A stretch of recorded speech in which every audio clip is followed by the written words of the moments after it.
if you look at a banned topic list, any instructor that actually puts one out, typically this is the type of topic you can go to a library or you can go and look online and find a ridiculous amount of material.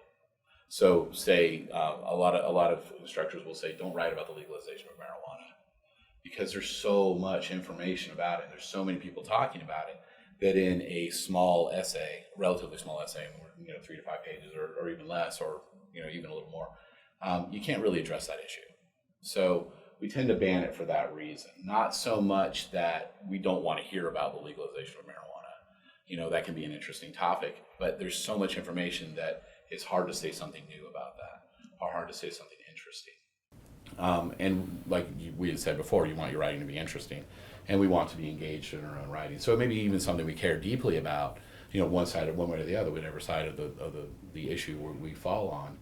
But there's just too much to handle. So that's why we really limit those type of things. Other things, people have very strong feelings about abortion, about same-sex marriage, about gun control. And when we get papers that are on those topics, they end up summarizing that person's, the sources that support that person's views, and they don't really say anything new about the topic. It's also really hard to convince somebody who is dead set in their opinion about those topics to change their minds. So, really, you're kind of defeating your purpose there if you pick that. I would hate to say that there are topics that you absolutely can't explore in an academic setting. I think you can explore just about anything, but you have to be careful. You have to know what it is you can do.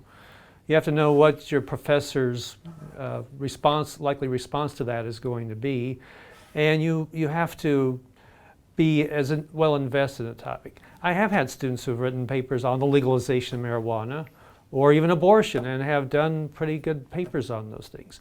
It's very hard to do. So what I do is I try to discourage them from writing that. And if they pick that topic, and then they usually end up finding out for themselves why I said not to do that. But that's part of the writing process, learning what you can't do.